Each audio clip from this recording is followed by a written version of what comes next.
Welcome. You're listening to And One More Thing, a podcast where we chat more about things we couldn't fit into our sermon series on Sunday. These next 3 episodes are going to be dedicated to the topic of work and faith, and they go along with our sermon series, God at Work, and we hope that you'll join us for that on June 23rd. My name is Dan Sherfield. I'm the Connect Director here at Summit Church, and also your host for this edition of the podcast.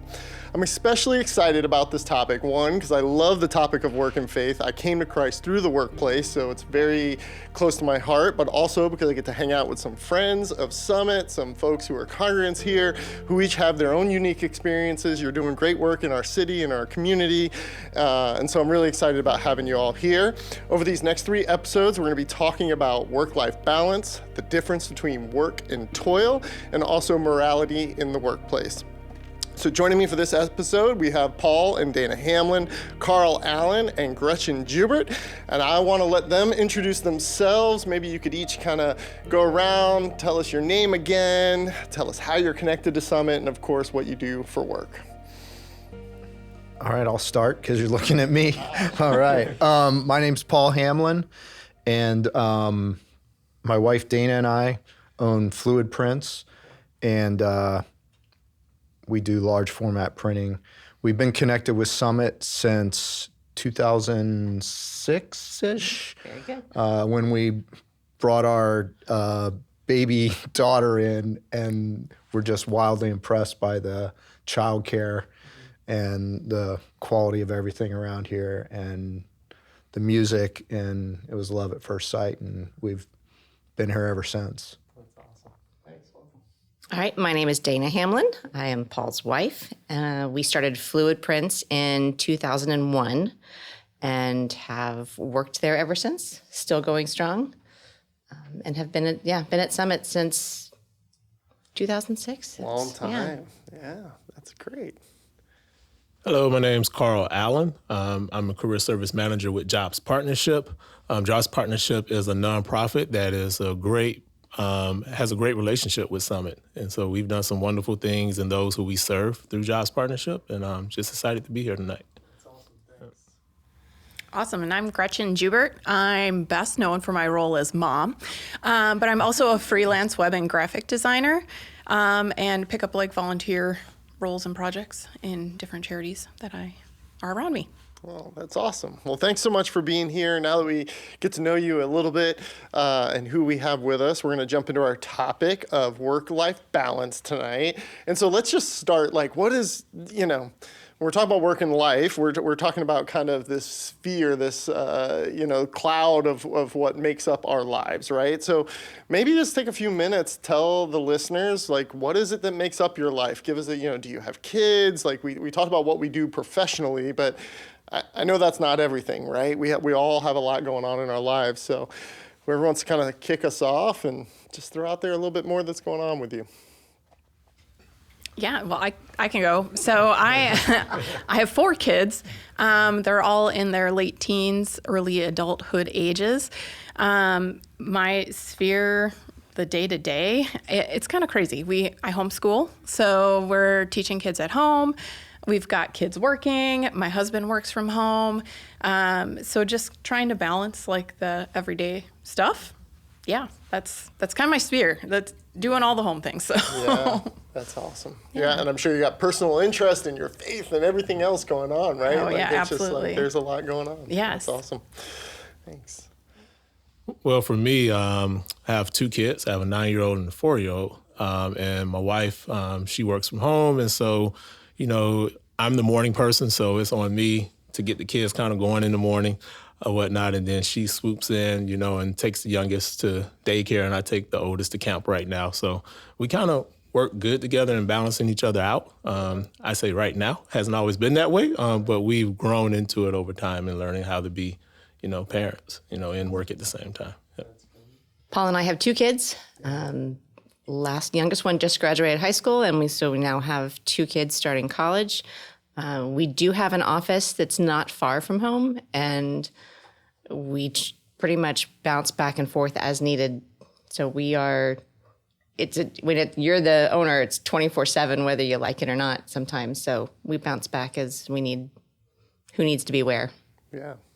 Well, that's great. I mean, I imagine owning your business, it's kind of a unique experience, right? Because one, like, you get to dictate everything that you do, but also like everything stops there, right? So when we were talking about it, we just have a lot of bosses. We don't have one boss. And Gretchen, I'm sure like if you're working on all these projects, like you got a lot of plates spinning at the same time, and every one is just as important as the first one.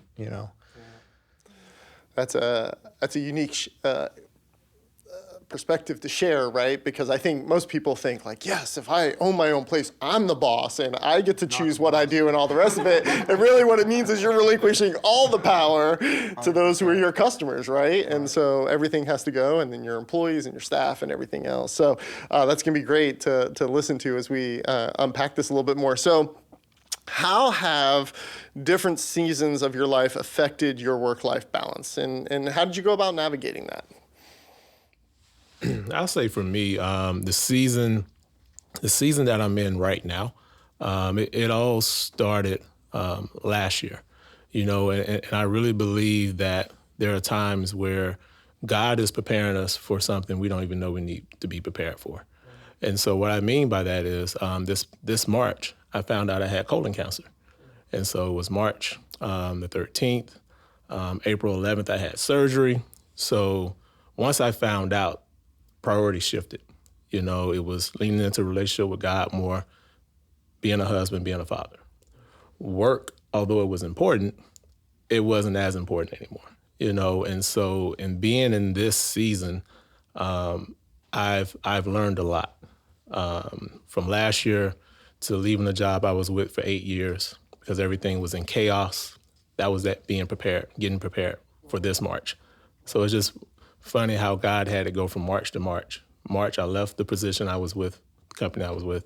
Then March, I find out I have colon cancer. So it was like in that preparation, in the season I'm in now, I'm really focusing on really what's important, making sure that there might not always be a balance, because I don't believe there'll ever be a 50-50 balance between work and life for me, but making sure the distribution of time and energy is I'm receiving something back that gives me purpose. And it's really staying in relationship with God to understand, am I on purpose?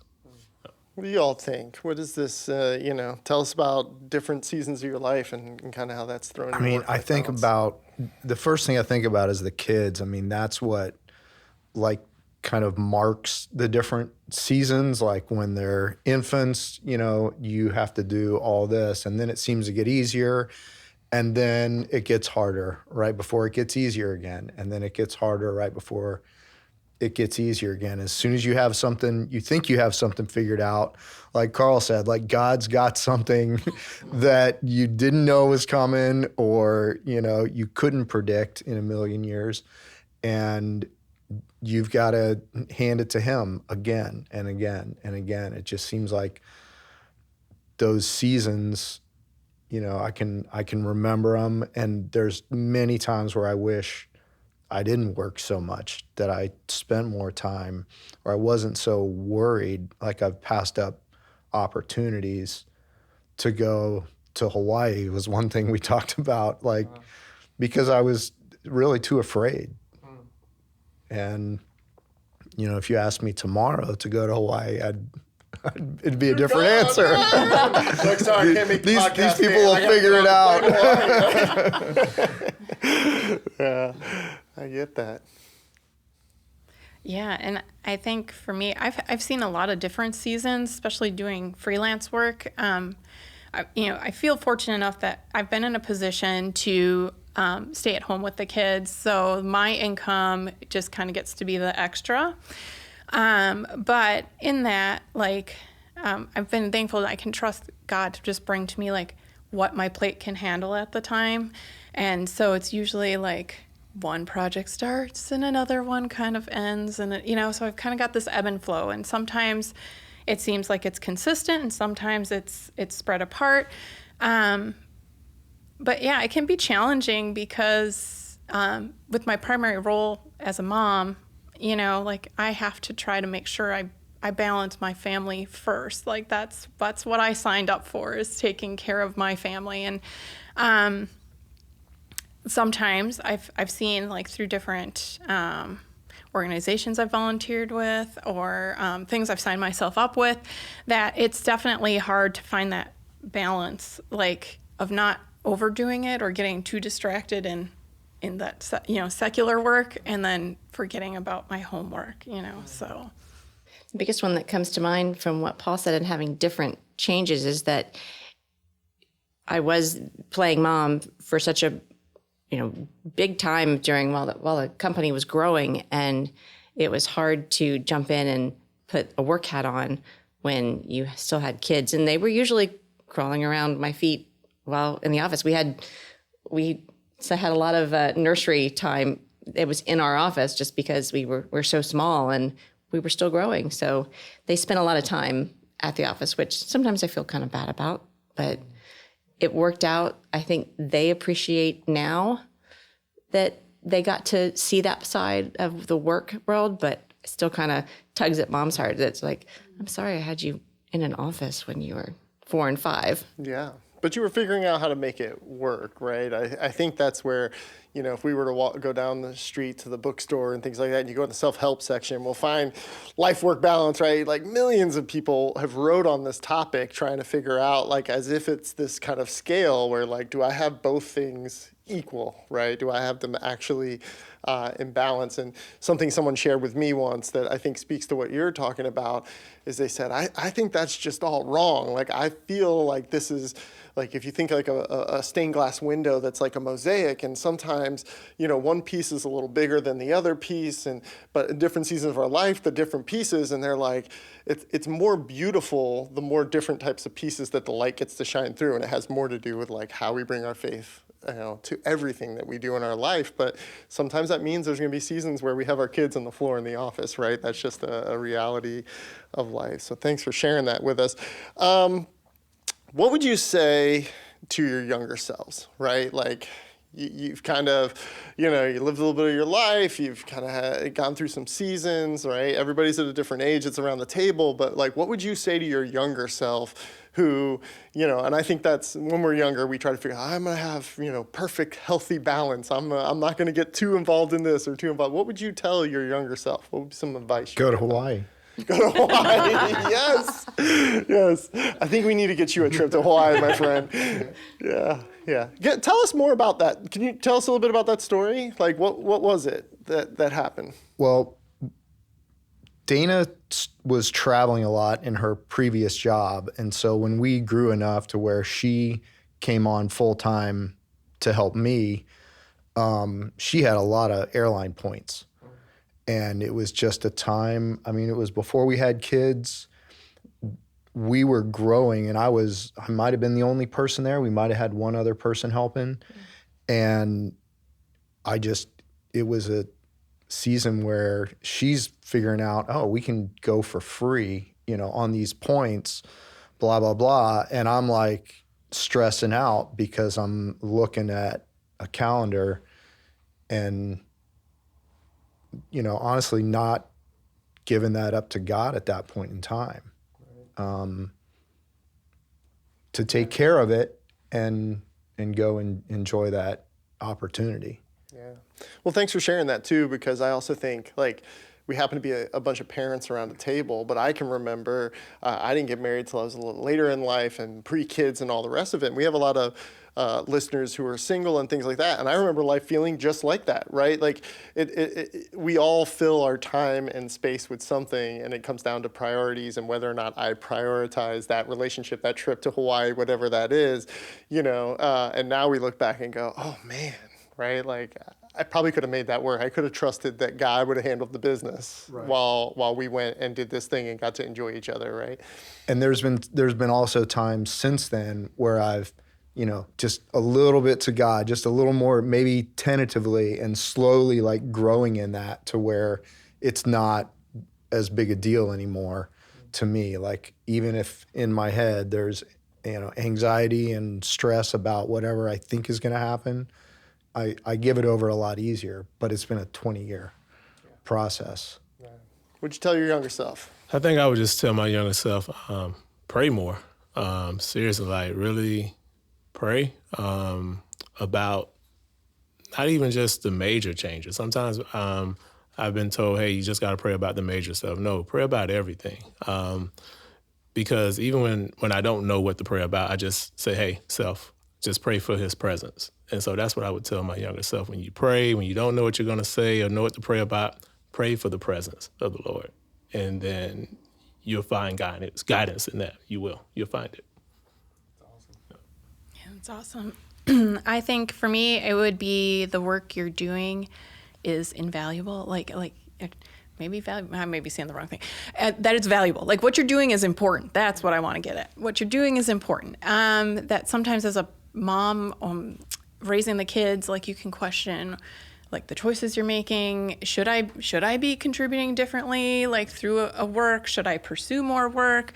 And I think for me, like knowing that the foundations that I was setting for our family, both in faith and just how our family functions, have been so important. And like seeing them as adults now, like and coming into adulthood, and like watching them embody their faith and like family values, and it's really heartwarming. But secondarily, I'd also say don't forget to take care of yourself, both spiritually and physically. As a mom, it's really easy to just get distracted with the do of parenting and taking care of things. And I think it's really important to also make sure that you're taking time aside for yourself so that you can be the best parent and spouse possible. So Yeah. I like what you said about taking care of yourself, because as moms, at least, and I'm sure there's a dad factor in here too, but Not so much. More the mom. you're so in charge of, what do they need? Do they have everything, is my lunch packed for tomorrow? Do they have their homework done? Da-da.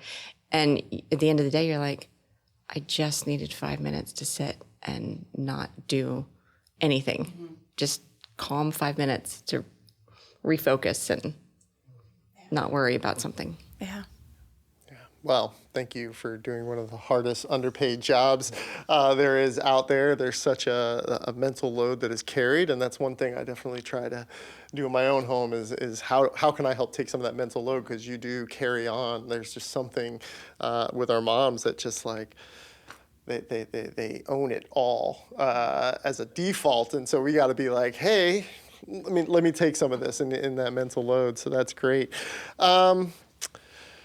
So what challenges have you encountered when attempting to have like excellence in the workplace and excellence in maybe your spiritual life, your relational life? Like when you have been like, okay, I'm going to do it right. Like what's the challenges, right? Because we want to put our best self into everything, whether it be the best parent, the best owner, right, and boss and employee and things like that. But what challenges have you encountered in that, and how did you maybe resolve those as you've kind of hit challenges along the way?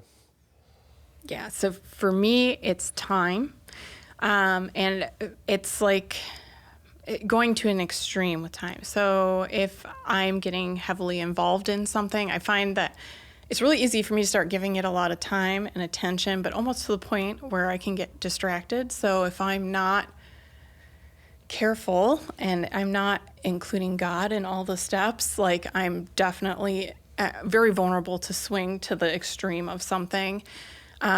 So it's important for me then to balance that with checking in with my spouse, checking in with God, making sure that we're like not overdoing it and that we're really following what he has set out for us. Because sometimes things look really good when we start out with them. And I'm like, yeah, surely this is where he's directing me. And I kind of get into it. And then I'm like, oh, no, maybe not. No, that was not where I was supposed to be going. Okay, hard turn. So that's kind of for me, is time is the big challenge. I think for me, it has been having those mental reminders or those constant check-ins with myself, to see, hey, are we still on purpose? Because sometime in the past I've gotten caught up into wanting to do such a great job where family takes a back seat. Younger kids, they're young, but they took a back seat, even with helping out with homework. And we all know that homework today is different than 20 years ago. So, we can't do it. Exactly. I cannot do fourth grade math. Right. I know the answer, but I do not know how they want you to do it. Exactly. And so, as I mentioned earlier, life felt like it was very chaotic. It's like I was on a hamster wheel that didn't have any purpose anymore. And so I really had to, not only pray, but what I learned by listening to my wife as a result of counseling was that I don't have to own everything. Going back to that dad factor, sometimes even as a father, you feel you have to have the weight of the world on your shoulders. And so when I needed those moments to unload on someone, I'm not going to unload on my wife. She does a lot as it is. So I'm just going to keep it all in. And that's the worst thing that you can do, And so I had to really pray and give it to God, really pray and just allow him to guide me in what I should do next. Yeah, you guys both said checking in, and as Gretchen was saying it, I was thinking the same thing. Like, that's a really big deal, especially as a married couple. Like, everybody has different levels and tolerances, for energy and for this project or that project. And, I can be kind of focused on work, and then flip it off and go to a basketball game or a swim meet or go to some ceremony or something at school, and like she maybe she's got to make sure everybody's dressed and fed, and it's checking in. Are you okay? Or she's asking me, am I okay? And it's just a lot of communication. Mm-hmm. But what you said about bottling up and which way it was directed, we struggled, I think, with that a lot because it's almost like there's no separation. It's the two of us are at home or the two of us are at work. So there wasn't a lot of like disconnect of like, oh, how was your day at work? And I know nothing about it. It was like, I know it was bad. Here we are, we're back at home. Let's not talk about work. But we're so wrapped up in it, it's hard not to. And a lot of the times the frustrations will just come home and go, this was awful, and this client, or this didn't work right, and the printer broke, and it's so hard to not let all of that work life come in and just smother any break you can get at home, your home life. So we have struggled with that, in highs and lows of the business. When it was low, and it was like, no, I don't want to talk and about I was work. Maybe not as thoughtful as Karl in not unloading, taking it out at home. I wasn't going to say that, but I've gotten better. I'm piqued my still trying to get thought. better, but yeah. Yeah, I haven't always been there. I had to be nudged along the way as well because where it really got bad for me and checking out when I would get home sometime, leaving it up to my wife to do everything, was when my mother passed a few years ago. And so I went into autopilot and work, home. And I would come home, go to sleep, and it was like she told me, you just know I'm going to take care of the kids because I'm a great mother, and so I'm not going to let them go without, and I wasn't trying to take advantage of that. That's just where I was in that work-life balance that didn't exist at the time. And so, yeah, I wasn't always there. I had to really listen, I had to listen. Yeah. So that was a time in your life where things were unbalanced, right? Like it just kind of caused you. How about everybody else? Is there a moment where you felt like, and it doesn't have to be in your current career or your current state, right? Like at any point in your life where you were like, man, I was really out of balance in that season. Like, I don't know, share with your listeners like what that looked like for you. I can take that one. I worked for an event planning company for right out of college for just, a couple of years in that. And there's a reason I don't do that anymore because you get burnt out. And there wasn't even kids, and we weren't married or anything like that. I was just single, and it was all work all the time because you are bringing these clients in with thousands of people, and you're making sure they're on this bus and go this, and they would come in at 7 a.m. and they wouldn't go to bed until after midnight. And that was a hard lesson And I quickly was like, this is miserable. I don't want to do this anymore. But that's what I had gone to school for, was kind of living in that world. And it really was eye-opening quickly how demanding that was, that there was no time for anything else but work. And I got out of that. I had to leave.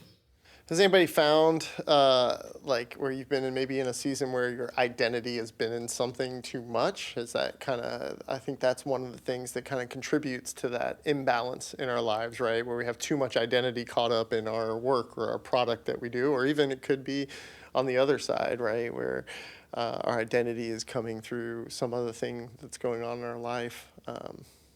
Anybody ever have anything like that go on? It's a struggle. It feels like it's a constant struggle, and it comes from outside. It's like whatever environment you're in, like whatever those people are asking you about. Like if you're at a work thing, they're asking you about work, and that's kind of their focus, and it's difficult to like keep that at bay and like remember your identity in Christ. Like that's because that's not like a physical demonstration, really. You don't go around with bumper stickers or whatever. I don't, but it can kind of go the wrong direction. There's a fine line, and I just think it's through your actions. It's how you respond to whatever's coming at you. Yeah. That's great. Yeah. I think for me, what I used to experience when I had a role where I was a leader of people, now my actions or lack thereof could directly affect them, which will ultimately affect their work-life balance. And so really being mindful of that caused me to focus in on work more, creating that unbalance. But I always tried to make the best decisions through my identity in Christ. And sometimes among peers and colleagues, those were unpopular decisions. But that was the one area I had to stay rooted in my identity, was when I made decisions. But it was kind of strained as far as working a lot, because I want to put forth the best effort for those who I was leading. Yeah. So I wouldn't create an imbalance for them. What a great lesson, right? Like for those who've been given the gift of leadership and the opportunity to lead staff, sometimes in our pursuit of having work-life balance, we're actually creating an imbalance for somebody else if we're just kind of shoving it down the line, right? And so actually caring about them as a whole person really shows our Christ-likeness in our leadership. So that's awesome. All right, so we talked about what makes us unbalanced, right? And seasons where maybe we've gotten things out of whack. Like, has anybody ever experienced where they feel like, okay, I've got it, it's all balanced, it's locked in, maybe it was for 5 minutes or so, or if not, like, what do you think is the things that are like, they're pulling us away from balance, right? What is taking us away from where we should have our eyes on God and doing our life kind of through that lens? So, share on either of those, anything that comes to mind. I think for the balance moment, we took our kids on their first cruise 2 years ago. And I really remember actually being not only available, but being present in the moment. Because there are times where we've done vacations or done other things, and I was available, but I wasn't present, because I was either worried about work or worrying about, those who I was leading in some way. So I wasn't connected in that moment. But on the cruise 2 years ago, I was very, very connected. Got in some good time with my wife, got in some good family time. And so that was a moment of balance for me. Yeah. And I'm just going to double down on the cruise thing, because I agree with you. You go on those cruises, like, there's food always available for your kids. They want something, go get it. Right? Like, you don't like what you want? Ask for something else, right? Like, and there is something about a cruise, though. Yeah, I like that. That is a good picture of being balanced, but it's really about kind of creating disconnection and focus on what's most important in you, right? Like, awesome. Thanks so much. That actually really sparked a memory for me of, like, I don't know, we were just sitting at home one day with the kids. I don't even know if we were in the school year yet, but because we kind of do it year round, so I'm not sure where we were in our plan. But And I ended up snapping a photo of us. It was me sitting on the couch, and all 4 kids kind of came and sat around me. And we just had this just this moment of peace. It was wonderful. Everybody's happy. Everybody's getting along. It felt like things were accomplished, Yeah. I mean, to me, those are my balanced moments when I have my kids next to me and we're just all in like stasis as a family, or we're okay. We're doing the things. But, yeah, it's a fond memory. I really like that one a lot. We probably have more out of balance Well, what pulls you out of memories. balance then? Like, what are the things that are fighting us for our ability to be balanced? We had talked about that. It's hard to say no, and I think you touched on that earlier. That we get some crazy requests. So Fluid Prints does signs, and people will think we can do a billboard sign. We aren't billboard signs. We are a little smaller than that, but we're not business cards. So we kind of have a niche in there. And we will get asked all sorts of questions. And Paul really likes, and you could speak to this more. I don't know the word no. He likes to do different things and be creative. He's the creative mind. I'm the accounting side. He's the creative mind. So he doesn't want to say no, and he wants to explore it. And sometimes it's really out of our realm to make something happen. And that throws it out of balance. I mean, it 100% throws it out of balance, because the stuff that we do, day in and day out, we've got a great team. They're amazing. If I don't get my hands in it, then it's going to go great. And then if I come in and try to merge onto this highway with some other project that doesn't really fit into that, it throws everything out of balance. Yeah. And then it throws, like Karl said, everybody else's work-life balance out of balance, because now I'm putting it on them. Yeah. But the times that have been good is I like to see when people that you work with get to go on a cool vacation.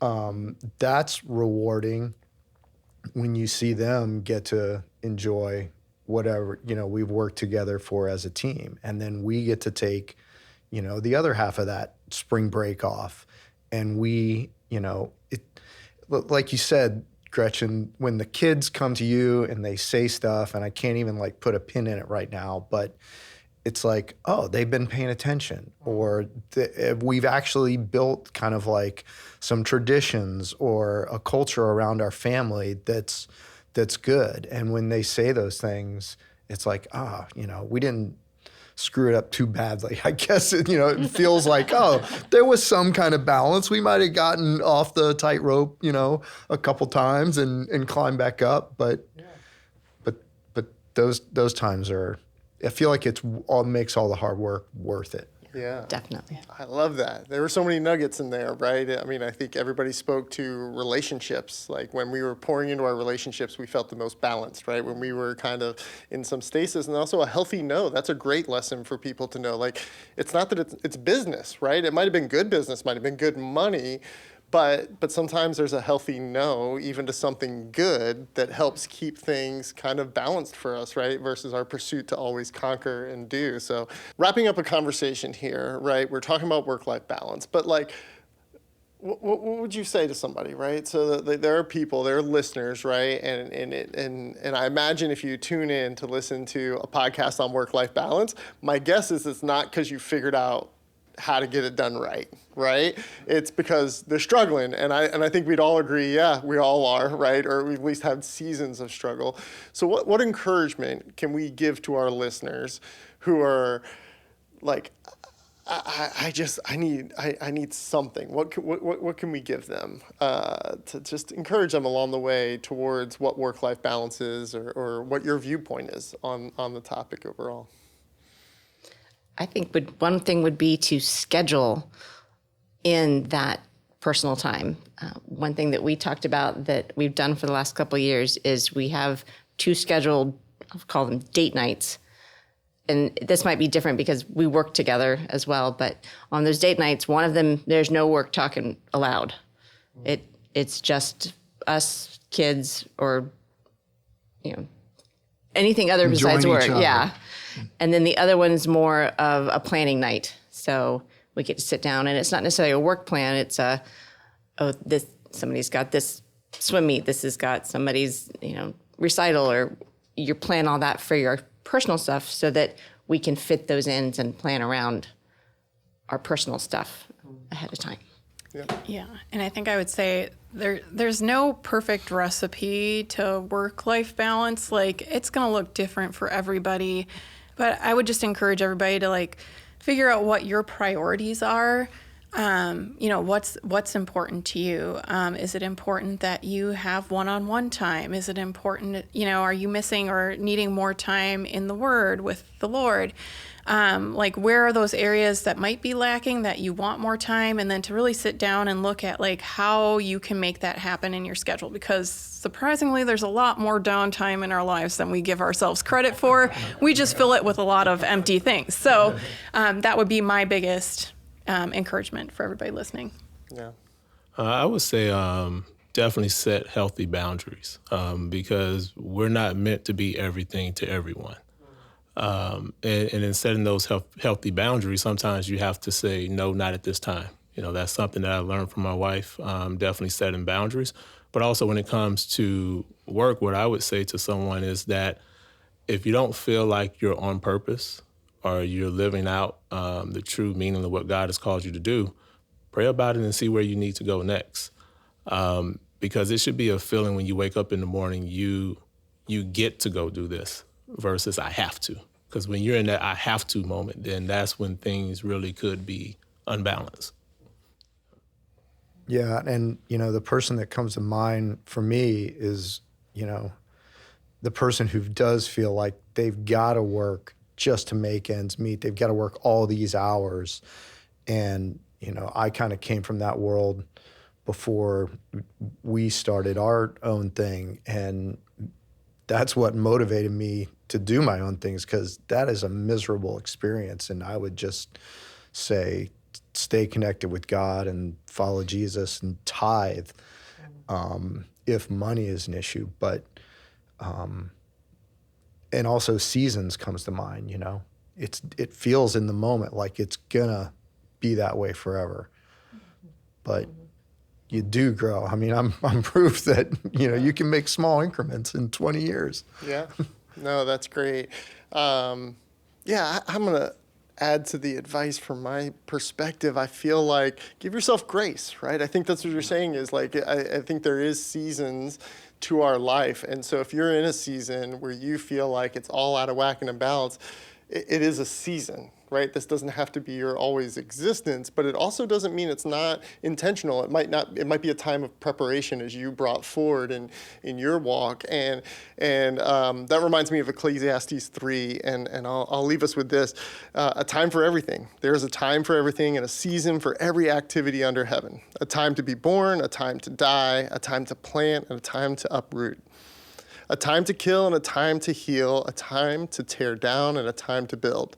A time to weep and a time to laugh, a time to mourn and a time to dance, a time to scatter stones and a time to gather them, a time to embrace and a time to refrain, a time to search and a time to give up, a time to keep and a time to throw away, a time to tear and a time to mend, a time to be silent and a time to speak, a time to love and a time to hate, a time for war and a time for peace.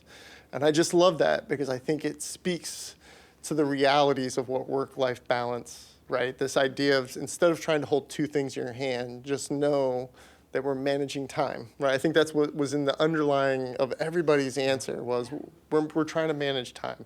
And we might just be in a season. So thank you all so much for being part of this podcast. Thanks for joining us on this episode of And One More Thing. And if you like what you heard and want to jump into more topics surrounding faith and workplace, you can, of course, join us this Sunday for the first week of our new series, God at Work. We're also going to be having a speaker series on the topic of faith and work on Monday nights. That's going to begin on July 8th. And you can find more information about all of these things on summitconnect.org. We've had such a great discussion. I thank you to our guests. You guys were awesome. I really appreciate you coming and sharing your hearts and your lives with us. We hope that you'll tune in for next week's episode where we're going to chat with some other friends about the difference between work and toil.